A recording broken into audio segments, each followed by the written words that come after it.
And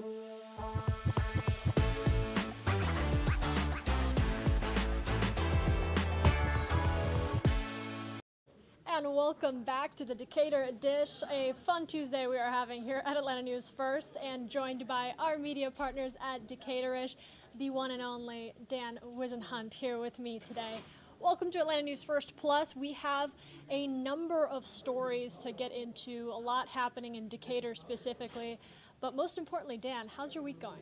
Going good. I want to let everybody know this is Mental Health Awareness Month. May is Mental Health Awareness Month. We talk about that on this show a lot. Please, if you are having any kind of a mental health issue, please go get some help. It's important to take care of your mental health. Yeah, seriously. And we talk about it time and time again through the mental health experts in our community and the resources. There are a ton out there for you. So do make sure that if you need someone to talk to, some resources, some help, that you reach out.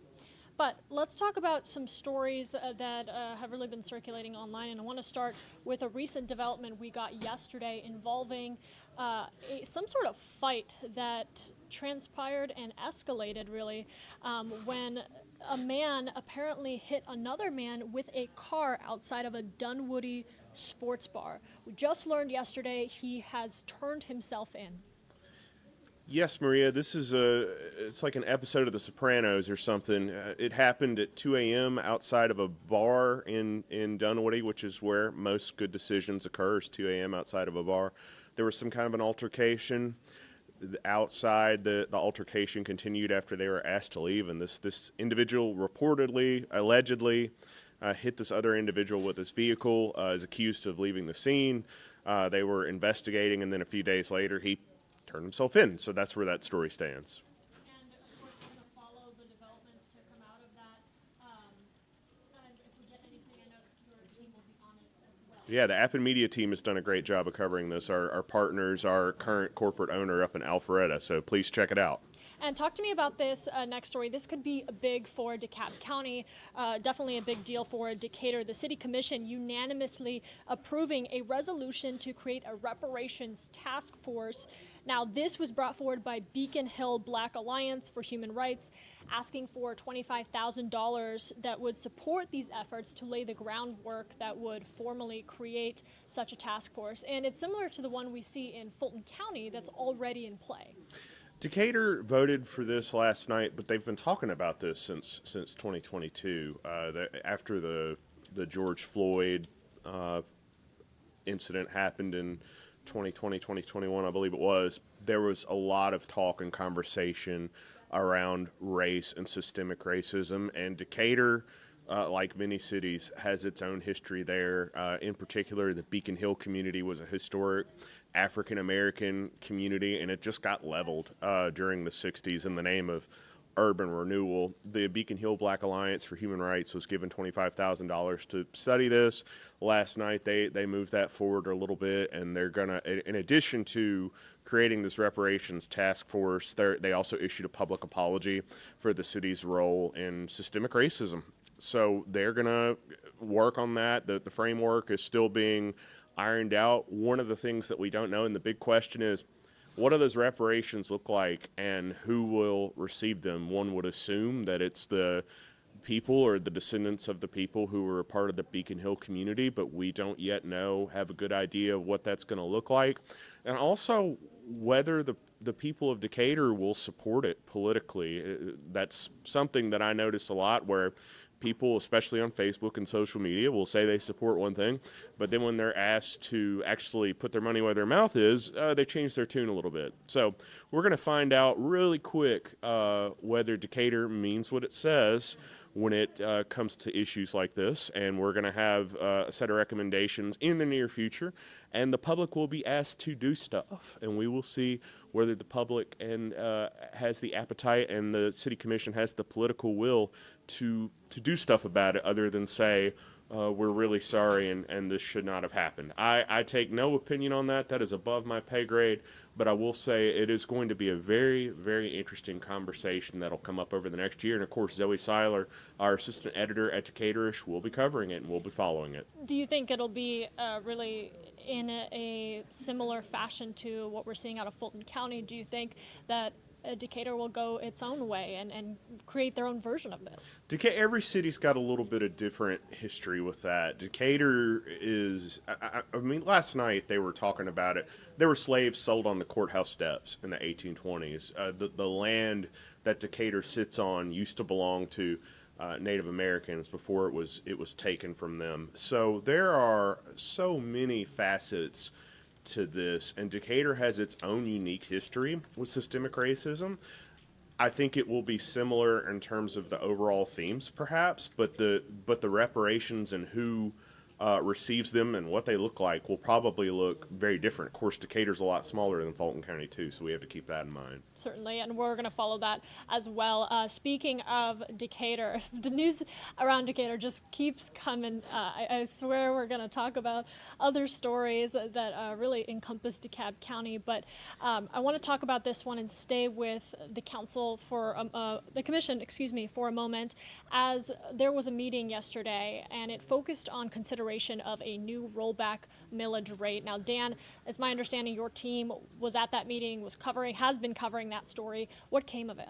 I want to commend Zoe Seiler again for doing the yeoman's work on this legislation. One of the recurring themes of this show and our coverage is how the state legislature tends to pass bills, and then they tend to pass bills to fix the bills that they passed. And so House Bill 581, the floating homestead tax exemption, voters approved it.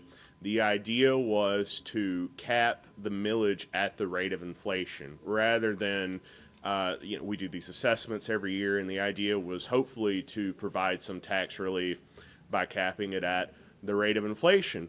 A lot of cities chose not to do that. They chose to opt out. There was also some questions about the deadlines and whether they could change their decision, and so they passed a bill to fix the bill, and that was called House Bill 92, and it's complicated because it feels like homework. Every year, the city, under the Truth in Taxation bill, has to publicize what the rollback millage is, which is what the taxes would be if they just didn't account for the reassessments. So that is something the city does every year under Truth in Taxation.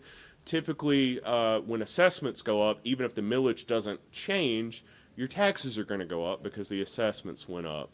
And in order to keep it level, you would have to roll back the millage. That's the rollback millage rate that they've done every year. This bill, in order to fix House Bill 581, is asking cities and counties to calculate another rollback millage, essentially, as to what it would look like since they have opted out from House Bill 581. And it's not going to shock you to hear that this bill is also a little ambiguous and unclear. So I'm really looking forward to the next bill in the next session that is going to fix the bill that was passed 2 sessions ago. It's going to be great. We all love spending time on this. It's not complicated at all. Definitely doesn't feel burdensome in any way. I know our city officials just adore doing this stuff rather than the governance of the city that they were elected to govern. I can't for the life of me understand how some of these things make it out the door without studying all the ramifications. And to be clear, as a homeowner, I was very interested in having property taxes set at the rate of inflation. It sounded like a great idea out at the time, but what we're learning is every city is unique, and every city has unique tax situations that are different than what's going on in Decatur and Atlanta is going to be a lot different than what's going on in rural South Georgia. That is something that we're having to grapple with, is you can't take a one-size-fits-all approach to this.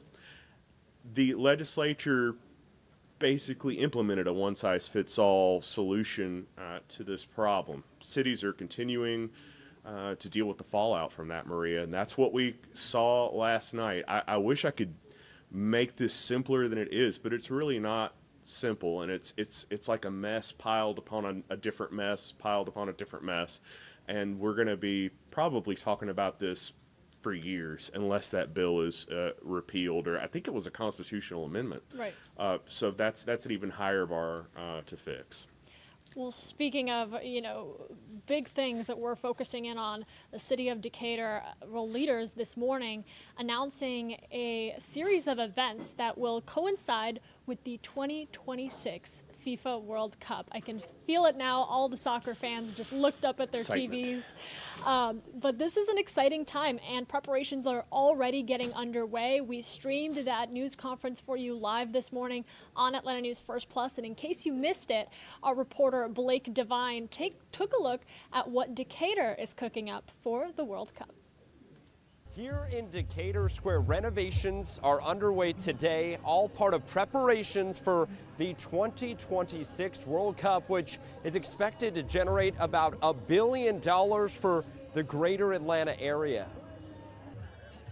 Today, local leaders unveiled plans for Decatur Watch Fest 26, a free festival in Decatur Square, which will take place from June 11th till July 19th in 2026, while the World Cup is underway. It'll include all sorts of soccer games, music, food, and beverages. Watch Fest 26 is aimed at attracting locals while bringing in business from international vendors. Soccer is huge in Decatur. Every single match will be shown. And that's a lot of soccer.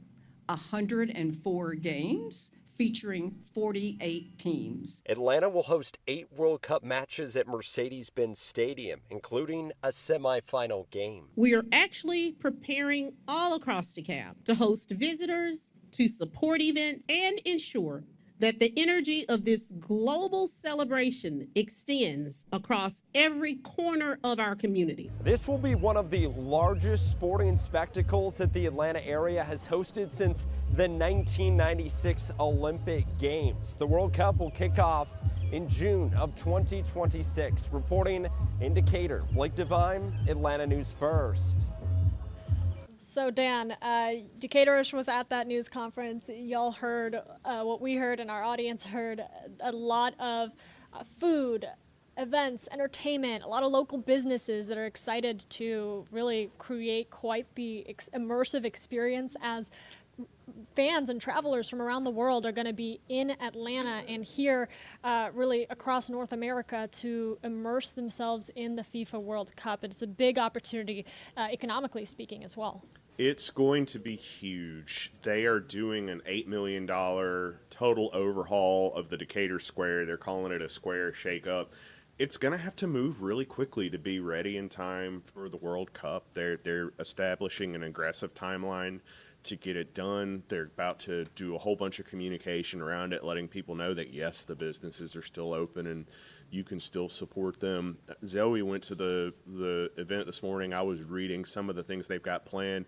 It sounds amazing. It's going to be a city-wide festival that's going to go on for days. You're going to be able to watch the games in the local bars. They might even have it set up on the square. It's going to be a whole lot of fun, and there are going to be people from all over the world here if we haven't scared them off by then, that are going to come join us and celebrate with us and cheer their team on, and we're looking forward to welcoming them in Decatur, and it'll be a good time.